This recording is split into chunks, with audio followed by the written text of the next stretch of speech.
I guess, depending upon where you are. Welcome to day 2 of the Visitor Experience Conference, powered by the Visitor Experience Group. I'm Kyle Cantarera, and I just wanted to say a few things, cover some housekeeping before I turn it over to our keynote speaker. First, a little bit about us. We're the Visitor Experience Group. It's an all-volunteer organization dedicated to providing professional development for those who are in front-facing positions in the arts and culture fields. This conference is one of the ways that we do that. We also have our VEX Ed webinar series, our ambassador program, and other events, both virtual and hopefully some in-person ones at some point soon.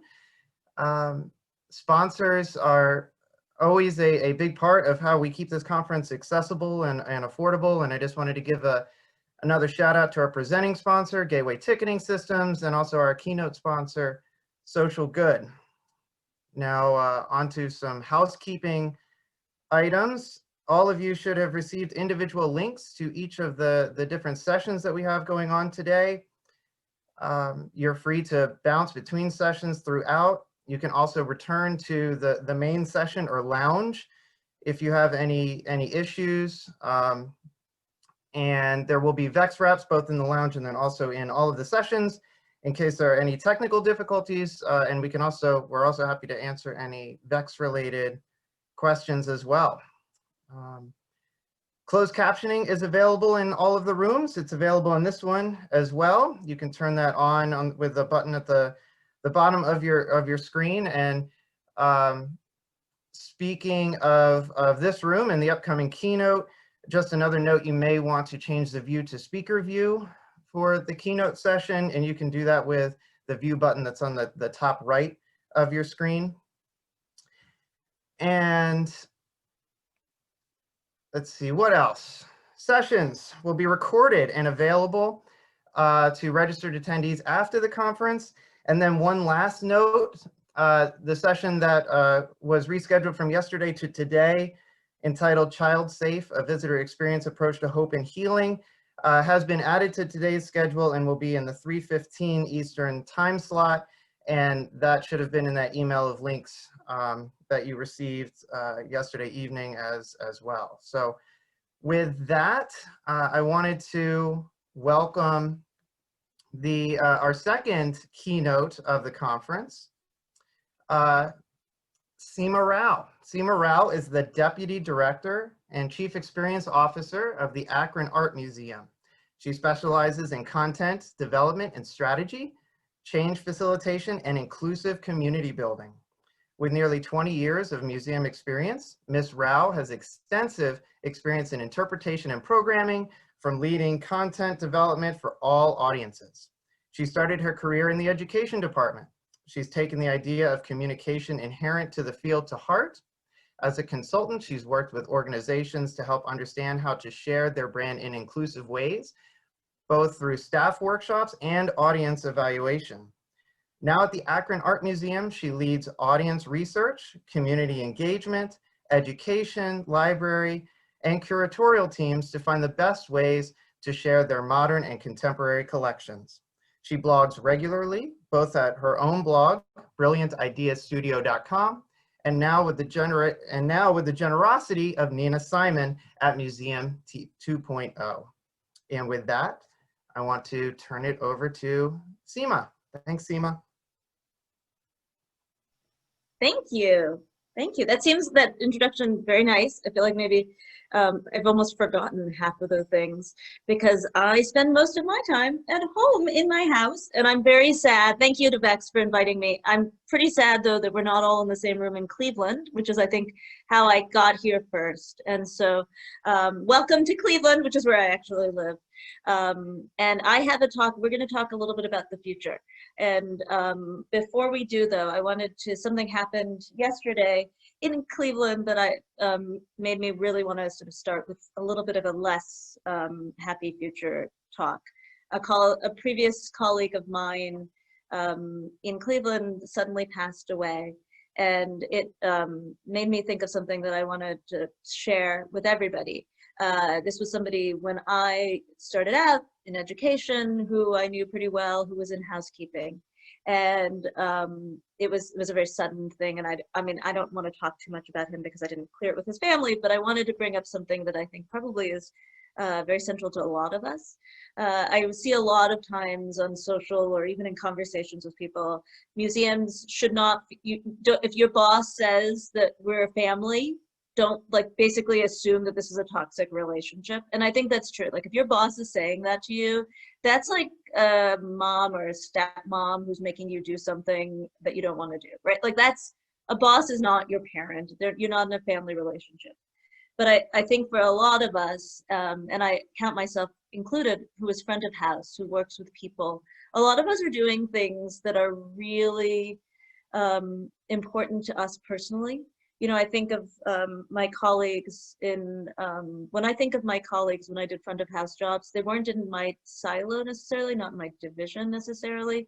They were all the people who are making that front of house feel good for our visitors.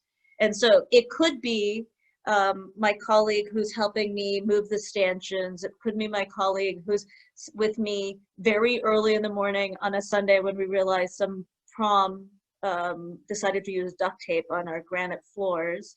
It could be the person who helped me at the very last minute screw in something that had fallen apart and we had to open for the donor. It's all of those moments that I bet a lot of us in this room have, and those memories that we have of these colleagues we've been with. And so while I think definitely your job is not your family in terms of like authority and all of those kinds of things, I think I'd like to start by just thanking all of the kind of wonderful, quirky, thoughtful, kind, and generous people I've worked with. And I think that for all of you, you probably feel like that. It's not, there's no, at the very last minute when you're running an event for 100,000 people in, you know, a major square in Cleveland, it doesn't matter what your title is, it's what has to happen. And front of house people are truly the people who understand that. And I just, you know, I want to give a shout out to that and just be really, really thoughtful that sometimes you maybe don't realize how important maybe you don't think that I realize as now a deputy director, but I definitely realize it in my current job, and I definitely realize it in my old job. It doesn't happen without any of us, without any of you, and so thank you. So that's a little bit of an aside from my original talk, but since we were going to be in Cleveland, and Cleveland lost a really great person last night, you know, not last night, 2 nights ago, I want to just give that shout out. So now on to my real talk. So I was given a lot of leeway for my talk, and I was, thank you, Vex, for doing that.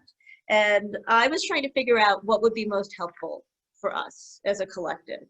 And I know that we're in a moment where, very truthfully, the field is cracked, right? That so much of our field is not working. There's many people, I was saying to somebody in my HR department was asking, like, what are some of the reasons that this is so hard? And I said, one of the reasons that this is so hard is that for other people in other fields, there are a lot of opportunities for work. And sometimes if you want to work in a museum, there's not that many opportunities in your hometown or in your city or where you want to live. Mobility is a challenge, I think, in our field, and mobility has a cost, and because salaries are low, that's a different challenge to mobility. I think that for a lot of us, we probably feel like a lot of decisions about like expansion, and my dog likes to show up to all my Zoom talks, so my dog might appear in a moment, the fact that a lot of us maybe didn't get to be in the decision-making role when our buildings expanded, and now we're dealing with the backlash of it, right? There's a lot of ways that the past of our field has felt out of our control. And so today I wanted to try to work together, which is why Kyle mentioned I have some Post-it notes. I was really missing the days when we used to be able to touch Post-it notes, the same Post-it note as a colleague, and be in a room and do a charrette. And so I thought we as a collective could do some choose your own adventure future of museums. And so that's what we're going to talk about. I'm going to bring up some ideas for some of the places I think we could make improvements, but I'm also going to let us decide collectively. Because the other thing I've been missing is working with others in a constructive, collective way outside of we do it at work. We're not doing that, but conferences, we miss the chance to interact on a problem and solve it. So we're doing that today. So here's some problems, and I was trying to think of how this talk could go. One thing I'd like us to not do is make this a fairy tale. We all work in museums, and many of us work probably some of the hardest jobs in museums. We know it's not a fairy tale. When anybody says to you, like I'm sure you walk, like you, I don't know, see a friend from high school, friend's mom from high school, and she goes, oh, I'd love to work in a museum. It's so cool. What do you guys do? Just look at the art all day? Oh, do you get to touch the dinosaur bones? Right? Like we've all been in that conference. We've all been in that conversation. It's not a fairy tale. I get it. So we're not gonna, our Choose Your Own Adventure will not start with once upon a time. It is not a fairy tale working here. The other thing is, I think that we could start at the beginning, right? Like I said that museums are cracked, and I think they are cracked, but I also believe that we can, foundations can be fixed. But let's also, I think probably we could start at the beginning of all the cracks and how they got here, but let's just start these Choose Your Adventures with where we are this minute. So let's not choose your adventure time machine. We're only going choose your adventure forward. And the reason I say that is because I do truly believe a lot of our foundations, starting with the idea of what is a museum is incredibly broken. But for us, I think that's a different talk. Like that's probably also very academic. There's some academic underpinnings and all those kinds of things. And I wanted this to be really constructive. So we're just going to go forward. The other thing I'd like to ask us to do is kind of think if then. A big thing that I wished I had had more of, and something that I'm advocating in my organization is, I wish that we did a lot more scenario planning collectively. And this is something that we have been doing by hook or crook. I don't think that's not the word. It's not that my staff doesn't want to, it's that none of us want to live in a pandemic. That we right now are thinking and we do a lot of things like if the world, we've also all sort of agreed, the world is going to go forward into a new normal. So we will never go back to, our example is like, how many years from now would you let your kid put their hand in sand that other people's kids have touched? Or my example is pom-poms. I think pom-poms are like, coronavirus is living in those pom-poms. So how soon will you as an adult put your hand in a bucket full of pom-poms? And I think that rather than thinking of that future, it's better to think of like just think of a future that will be slightly different than the future we knew, but somewhere around kind of the normal that we used to have, where we could be in spaces together without masks and maybe touch things collectively, but maybe not sand and pom-poms. And then our B is that the vaccine hasn't happened, and all the other possible negative futures. The reason we're doing that is because we as a collective, I think, don't always do a good job of if-then. We don't think about we don't discuss it. Maybe we think about it, but we let it be fear, worry, and anxiety in our brains. And when you think about it as if-then you're thinking about it about if something bad happens, then I will solve it this way. Instead, we think, okay, well, we could have 100 people show up at the only hour we're open when people's offices are closed. And that's going to be pretty stressful. Instead of if we have a situation in our society where most people are going back to work and we're only open 1 hour a day, that they're not at work but want to be somewhere else because they've been trapped in their house for a year, what will I do? And so that's what I'd love us to do for our Choose Your Own Adventure. I'd like us to say, like, here are 3 places I'd like to end. So 3 thens, and I do think we should do good, bad, and ugly.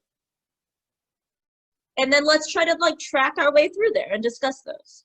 But before we do them, I will tell you the things that I think could be good choose your own adventures to make the field better in the future. I think I see a couple people in here that I know in the real world. So they've already heard me give more than long speeches about labels. And so that's the first topic we could choose your adventure about. Labels for me are an interesting academic exercise that every museum does that not every visitor needs, or maybe the way you do it. I think that one big thing about labels is that every organization benchmarks it against every other organization and not necessarily against every other non-museum organization. I also think we're spending billions of dollars in time, money, and printing to do these things. And a lot of the research that we use and a lot of the voices that we use was done before smartphones. And so a lot of what we're doing is replicating what we had done. You know, and I even look at, and I think I was tweeting this morning with somebody about, she was saying we should write she should write a blog post about the 50 biggest, I don't know how she said it. She said it's so much nicer than this, but idiotic assumptions about museums. She said it much, much nicer. Most people do say things nicer than I do. But one of the ones I think is that, like, for labels, a lot of times people think you need to give them the highest point, the most important, or the most interesting, just one thing, because they will only read one thing. I think that assumption is not necessarily true. I don't know. And I invite us in general in this Choose Your Own Adventure to tell ourselves, it's okay, maybe we don't know. Or, as I like to think, how do we break our brain on that particular point? So labels, break your brain. We don't know that they want them short. Now there's an interpreter, I'm a long-time interpretation person, somebody's gonna come and give me some research. Maybe, but I still would love to know if that is true. So that's one thing we could write your Choose Your Own Adventure about. Second thing, I think if we put more money, time, energy, and care into guards, we would transform this field. I think our guards are in some of the toughest positions in the field, because guards oftentimes are in very precarious positions, right? Guards are very often part-time students maybe, and get, you might have training for a lot of the full-time staff, but not guards. But at the same time, the guards, if you want to think about DEAI, they're dealing with it every day, all the time. And then if you ask if you read stories about people going to museums and how they feel, a lot of their feelings are not about my labels, despite the fact that I would love to talk about labels all day long. But of course, other than we know that they're not reading them, their experience is very often with the guards, because their feelings are about the guards. But the guards are really stuck because they're being asked to do things. They're basically being forced to have a lot of responsibility without a lot of authority. So we could choose your adventure to improve the way that the field deals with guards. Knowledge. So another choose your own adventure might be, how do we transform the seat of power about knowledge? If I was in a panel once with Jim Fishwick, formerly of Australia, but now of New Zealand, who used to work at Acme. And Jim Fishwick was talking about how he started, one of the biggest things that he thought was an improvement he made in organizations is that he decided that he would just have like a Google Doc where front of house people could tell you what they're hearing about the collection so that they could improve everything. And it's a pretty simple thing, but the second part was also true. He was listening. A big sort of structural problem we have as a field is that we preference certain forms of knowledge. Most often it's tied to academia and to the collection. So an academic understanding of your collection trumps, and I wish there was a new word for that word, I don't know, is better than any other form of knowledge. So if you, for example, are a gallery teacher, and you are better at communicating about that thing your knowledge is still ephemeral versus the curator whose knowledge becomes part of the database, for example. So a choose your own adventure I'd love to see that I think would also transform things would be if we found a different way of creating, maybe breaking, maybe changing, maybe transforming the structure of knowledge in the field. So then my last one is what the relationship is between museums and community. I'm old enough that when I first started in this field, I did outreach. Maybe some of us still do. I don't know if that's a word we still use. And I remember when I got us to change to community engagement, because outreach, of course, meant that we're like reaching out of our building, right? Like it's like some sort of like, you know, like you're the county seat. You're the castle and they're the hoi polloi out there. That was a really terrible mixed metaphor. Sorry, historians. So we changed it to community engagement, which seemed like a good idea at the time because it was non-directional. But then if you think real hard about that, it means that we are not the community. And I am very reticent. Whenever I'm always very careful about when people use coded language.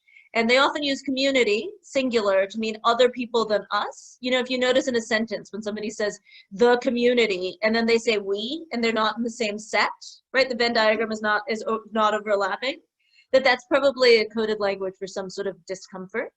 So another choose your own adventure that we could write together is the relationship between museums and communities. And I think that in essence, actually, all of these things in many ways are about the same thing. The thing that I hope that we sort of think about collectively in one of these solutions that we're all going to solve together is that that we are actually they. There's a whole group who loves the museum, and many of them don't work in them. And we need to find ways that we do a better job of creating a Venn diagram that really does overlap. That our desires, and I think our desires oftentimes as front of house people is not quite what maybe leadership roles do. I think there's not so many leaders who have been like me Saturday morning. This is many years ago now. I can't say that I've done it recently, but you know, scraping duct tape off of granite floors before the director shows up for work. And so we need to find a way that the Venn diagram of what is created in museums in the future is really actually completely overlapping what the people who actually do stuff, you know, like the front of house staff, what the visitors want, and really what like donors, boards, leadership feels like. They actually have to be together. You know, like a sort of like that kind of whatever ikigai triangle of all those 4 circles and you go in the middle. It has to be like that. So I know that Allison, beloved friend from the great state of, she's not from, but in the great state of Ohio, is suggesting maybe we could talk about guards and gallery associates as our choose your own mystery. This is the moment I ask you, which of these 4 topics are we going to collectively choose your own mystery about? I will read them again. Labels, guard/gallery associates, the seat of power about knowledge, or the community versus the museum. Which future are we going to write better? I know you can't see it. I'm sorry. Plus, like you see it, you can't actually read it. Okay, a vote for labels. Aurora, I've always loved you. Knowledge, guards, community versus museum, guards, community versus museum, looks like it's pretty big, but guards too. Seat of power versus knowledge, yes. Okay, it looks like I'm gonna ask one of the VEX people to help me, but it looks pretty tight between guards and community versus museum, but I think it's community versus museum. Anybody want to agree with, tell me? Kyle, you want to make the pick? Yeah, it sounds like it sounds like, it looks like communities edging out guards slightly. So let's go with community. Always edging out the guards, man. Never getting them right. No, I'm kidding. I think that we could do community versus museums, but what I was going to actually say is that I was hoping after this, I took a little bit of a hiatus from Museum 2.0 because, you know, my brain was melting, but I'm coming back. So whichever ones we don't do, if anybody ever wanted to reach out and work on Choose Your Own Adventures for the rest of these, we can do them in the future. So everything is possible. Let's do communities versus museums. So first step, where do we want to end? What is the good, bad, ugly? Okay. What is the worst place we could end with communities versus communities and museums in the future, in our future, past coronavirus?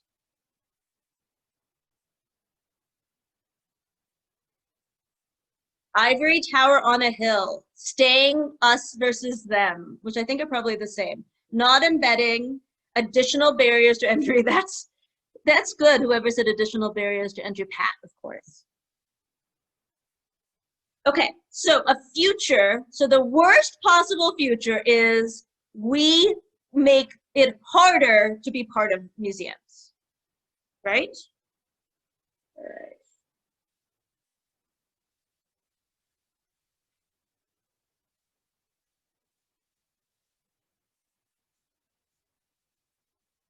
This is where you all get to enjoy my terrible handwriting. What did Michelle say? Othering into obsolescence. Whoa, Michelle, yes. As Adrian, whoever Adrian is as well, yes. Okay. Adrian so I'm Russell, not sure. She was our keynote yesterday. Oh, our Adrian Russell, yes. Yeah. Agreed. She's always right. Can we, I don't know. I'm gonna type this up. So if you feel like you can't see this, I'll just keep reading and talking real loud. Okay, so that's the worst. What would be the middle? Like kind of not great, but okay. Where is the future that's the middle?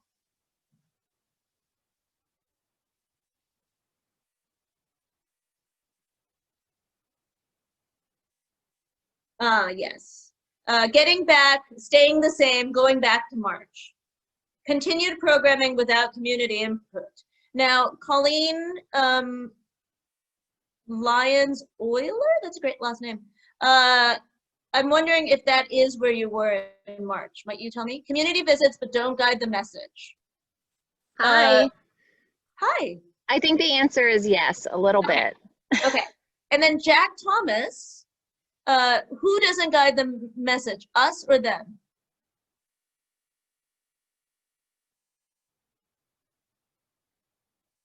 The community doesn't guide, yes, yes. Okay, so basically status quo, Tammy, and then Alexandra Weaver, community input for only special exhibitions. So does that take you also back to March? Yes, yes, yes, yes. Just the people who are like, you know, the Asians who are the topic of the exhibition, perhaps, Alexandra? I don't know if you're in an art museum, but yeah. Okay. Oh, history museum. Oh, you guys also do that. It's nice when we're not the only ones who do badly. All right. So I'm going to say status quo only because I have to write it on a Post-it note. But I will ask Vex, maybe you could send, can you send me comments so I can write this up in a blog post? Thank you, Nicole. Look at that. Shaking of the head. Okay. So this is middle, and I did this on purpose, like a thing, because the good, I hope, is going to be complex and interesting. So more than one Post-it note, potentially. What is the best possible? Choose your own adventure, and then I actually was going to grab one of my daughter's ones, so we can all, in case like I realize that this might be a dating me kind of thing. Do you know if there's one? Choose your own adventures. They'd be down there. My husband's taking notes so I don't have to listen to my talk again. He's sitting off camera because I hate hearing myself or look at myself. Taking notes so I can type this up as a blog post. But a choose your own adventure in case, and look at me, terrible educator, I should have started with this. There are those books where when you read it, at the end, it tells you to go to page 6, and then the story might end. So it's not, when you read it, it has different endings. And in Choose Your Own Adventures, one of the things I think that's great is that there's a lot of ways to get to a good ending, as well as a lot of ways to get to a bad ending. Oh, thank you, Pat. All right, so what are some things that are markers? So not yet the good ending. I think we want to get to there, but what are some markers of a good future?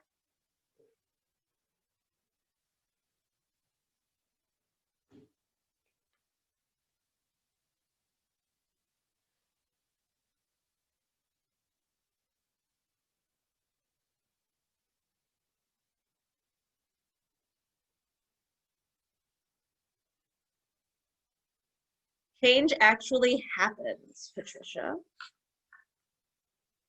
And I do think for a lot of us, we know that we're very legislative, so change happening is a good marker in general. My buddy Allison, museums give up power. Allison, might you share a little bit more about that?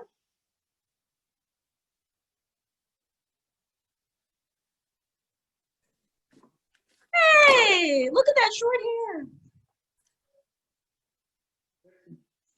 I really think we have to be willing to not be the authority on things. We have to be willing to be a host or a site for something without us being the ones to make decisions about it. That's great. And I think that those are all, like, so if not being in, I don't remember the exact quote, giving up power is a marker, then the marker of giving up power is the idea of being a host, not being the authority. I would also say that there was one other thing you said, Allison, that I really think is important. Not deciding. You said something about that. Yeah, we don't make decisions. We don't have to be the ones who have the authority in any situation. And willing to be wrong. Mm-hmm. Actually, that's probably the biggest, huh? Thank you. Let me read a couple more of these. Yeah, giving front of house, frontline staff more decision making, more heterogeneous boards, more permeable boundaries. Shaylin, tell us what you mean by that.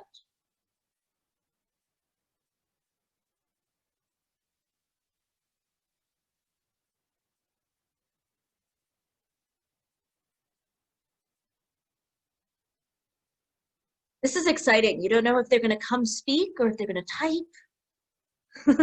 Can't do video. That's okay. You type your answer. I'll read it for you. And while Shaylin's thinking about that, I would like to hear from authentically welcoming. Ruth Hyde, might you speak or type what you mean by authentically welcoming? Yeah. Not exploiting people, Allison says, which I agree. Specifically not exploiting our frontline staff while trying to reach out to other people. Because if you're keeping your institution afloat by paying your staff minimal wages, you can't bring other people in at the same time. As it turns out, the humans who work in your staff are also part of your community. So if you're trying to be more community-centered, Shaylin says, yes, here, I'm going to read Shaylin's. Flexibility and role constantly shifting based on needs. Yeah, so less fixed identity for museum staff is great. I know you can't read all my post-it notes, but it makes me feel like I'm in the before. And I will put these all up on the blog. But there was one other person who I wanted to say before we get to what we describe the future is. Oh, the authentic welcoming. Ruth Hyde. Would you tell me a little bit more what authentically welcoming means? Can you hear me? Yes. I'm not sure. Thank you. Great. I'm at an academic museum and working in visitor services. So I'm always interested in bringing folks for whom, you know, that a university setting is going to be a little bit confronting, and welcoming them in a way that they know that that's a place for them, and constantly just telling folks like, this is a place for you. Seeing them represented within our museum structures. So being truly representative of the community. It's tricky, it's difficult to explain. No, I think that's great. And actually, you brought that up because I think that what we're all saying here is that, and I think somebody said it, that the relationship between the museum and community become more blurred. And within the museum, the relationships between each other becomes more permeable. That the sort of this idea that, and I'm sorry, my dog is, as always, bombing my talks, that the future of museums is only when they become, museums only have a future when they become less the way they were, less separate and more together internally amongst each other and together with the people who are outside of us. So if we, how would you articulate if we said the status quo? My dog is totally ruining my charrette. This never happened at my office. It's like, what are you guys talking about? So how would we phrase this? What is the good future we want to be? What adventure do we want to be on? What would we say the future we want is?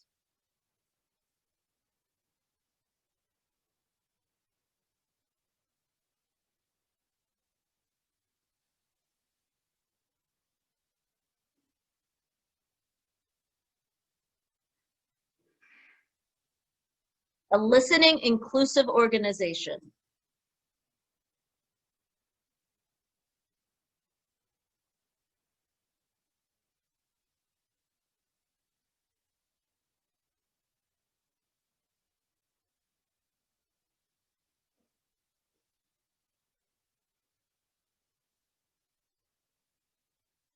A learning organization.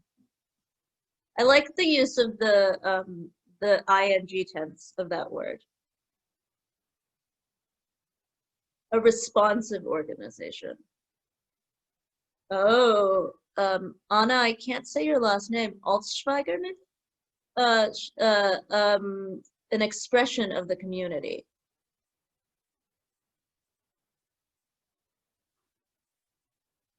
So, truly interactive. Oh, good. One where different people can find relevance and meaning.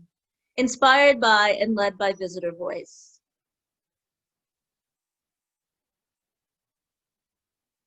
Any last other things? I'm gonna say, I don't know. I'm not sure. I'm gonna have to summarize these. How about, I think that you're using words that I like, because you're not using inclusive, which is true, which just sort of summarizes these words, but that's a little bit of a jargon word. I am going to, because of my handwriting, put learning organization, because that's the easiest one for me to write.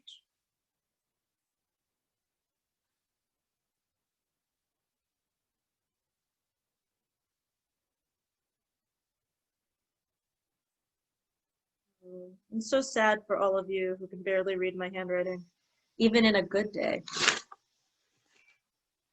And I should have put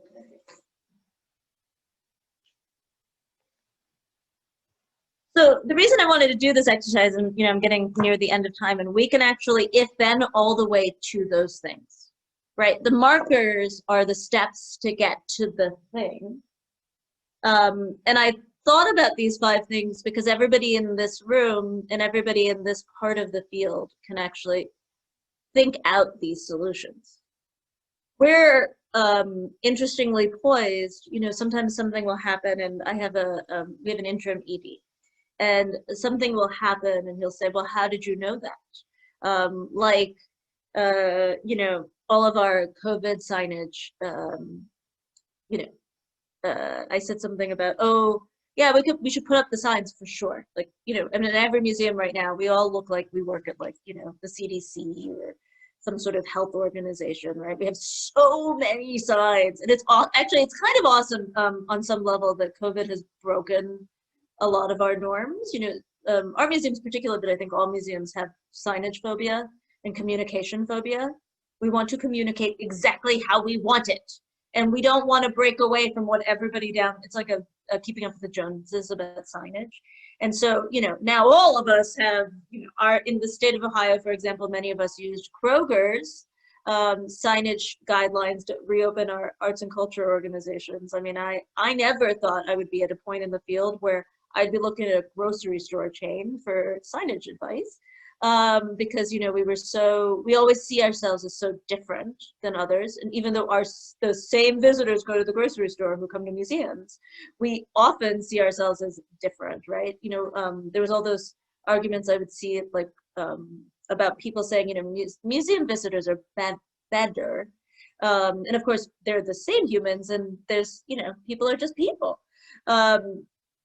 But I bring up the story of signage because I bet a lot of you have seen things like where somebody makes a decision about a way we're going to move the public right now, and then they do exactly what you thought they would do. Because you have spent years seeing half the people turn left. It is like a zoo at my house, apparently. I don't have any other pets here, I promise. Like a cat, a dog, and a cat, that's it. There's no like a giraffe gonna walk in. But wouldn't that be great? But you have the knowledge of the people, the visitors. You know, signs really only sometimes matter. You know that a human is gonna be able to share that knowledge better than a sign, because that's how it is. You know that one of my favorite learning moments early in my career is that half the people would rather be wrong and go the wrong way than ask you. You know that's true. I'm not the kind of friend of experience things, I couldn't tell you guys anything that you don't know. And frankly, I can't tell you anything that you don't already know inherently that will help this field go to the adventure we need it to be. We're basically make or break as a field. And we are, I mean, status quo is almost going to be the given, right? The nature, the way that the nature of humanity is, that people with power want to keep it. The status quo exists because there is a lot riding in every part of the world, everything that happens in humanity on going back to that. And so we collectively, the amount of effort to change will be greater and be required to have greater effort than the people who have it in their hearts to stay the same.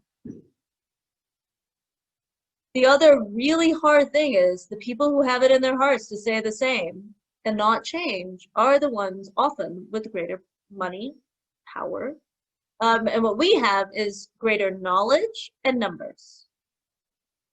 And we've already seen it a lot in the field, but I think we continue with that. The idea that the larger numbers, the larger, and I would say, I don't want to say that we care more, but I think we are, and I'm always careful, I don't think we should own the mission. We are not, the museum shouldn't own our souls, you know? But I think that we do have both the desire, the interest, but also the knowledge to solve an adventure, to get to a place where we are these sorts of learning, listening museums. And what really needs to happen on some level is, if anything else, this is my talk for you. You know how like a couple of years ago, there was all those things about women running for the vote, like running for elected office, that part of the way that you change society is that you put more people in who have a role of changing people.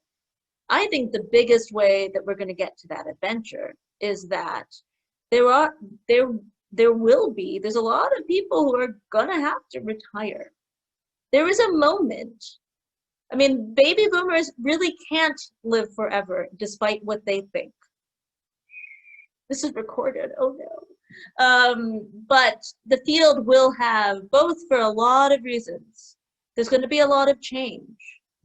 And so if I, if I can get you to think of anything, having more people in roles of leadership who have done front of house jobs is one of the best ways we're going to transform this field. I mean, I was a gallery teacher, so while I was front of house, I definitely didn't have, while I definitely worked with my ticketing team a lot, housekeeping, guards, all the time, I definitely didn't understand those things. But think of how different some of these changes would have been if somebody who was a guard was a director. And in fact, when this was all happening, I was thinking about that. I wonder how many people in AAMD, and again, I know I'm showing my colors as an art museum person. I know we're not the only kind of museum, but was a true front of house person. What about if the people who were, thinking about how much we spend on PPE and all that kind of stuff were people who started in housekeeping? What are the different choices we would make? Really? I'm trying to read the thing and do this at the same time. And I think that, Allison does bring up a really important point. It isn't just about finding ways for leadership to have this. It's also about leadership thinking hard about when they make decisions. And I'll tell you, I do, what it means from that role. The other thing I would point out about all of this is, yes, that the biggest thing about transforming museums is knowing that we cannot transform it alone.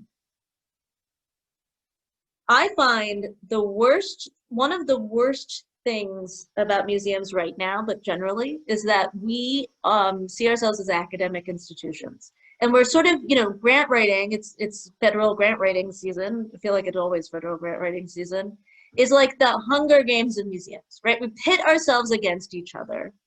And we are very careful, it's all proprietary and blah, blah, blah. The truth about the big problems we're in is no one of us is going to solve this alone. I don't mean any one of us in this room, I mean any institution. The field is in crisis, and all of us need to solve it together. And so if nothing else, somebody asked me to give a talk and I've been trying to figure out how to do it. What's the good that's coming out of this period? And I think there is some good. I hope that the good is that you walk out of this call and you think, hey, I know a deputy director and I'm going to email her and I have an idea on how we can make this better. I want to write her choose your own label solution. I hope that we walk out of this call and everybody thinks, hey, I really believe that I am part of the solution and not alone. And the final thing I want to end with is, there's a lot of, I actually used to be super social media. Maybe you've seen me on Twitter. And I stepped back a little bit because the final thing I ask all of you, if you don't hear anything I said today and mostly just notice that I do have a black cat, somebody said in the thing, I like to adopt black pets because they get put down more often. And so that's why we have only black pets in my house. If you hear nothing else, the thing I said earlier is the thing I want you to take away. This field doesn't own you. It doesn't own your soul. It doesn't own your mind. It doesn't own you. And so if at any time in this period, which is the worst period, I've been in the field more than 20 years, it's the worst period I've ever lived through in this field. If you feel like the emotional labor of doing this on your own time, right? All these volunteers who run this conference, I used to help run a conference and it was all mostly volunteer led. And I, go to all the chats and I used to do all the things and the Twitter and deal with these problems on my own time. If it ever feels too much, it's okay. It's okay to step back. It's okay to love it and need to go away. For a little while, at some point last year, I was thinking that every love song, every breakup love song is basically about a museum front of house person and their organization. I was I don't know where it started. We were at one of the karaoke nights for a conference. We're oh my God, this is me. So I should give somebody credit, but I can't actually remember who it is, who said it. But, you know, your self is more important than any collection in any museum. You are more important than this field. And so I definitely believe that we have solutions we can make. I do believe that we can write a choose your own adventure for the blog, but really for life, for the future that is really the good.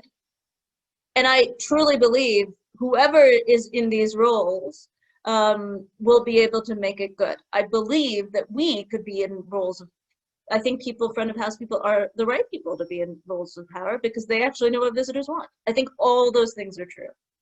But I also think every person that I know, and I feel like I know more good museum professionals right now who don't work in a museum than that do, because there's so many wonderful people who have been furloughed. And I think that all of you matter more than the museum. And so if you need to hear that, and if you need to step away, if you need to do something else right now, do it. You're worth it. And so with that, I end.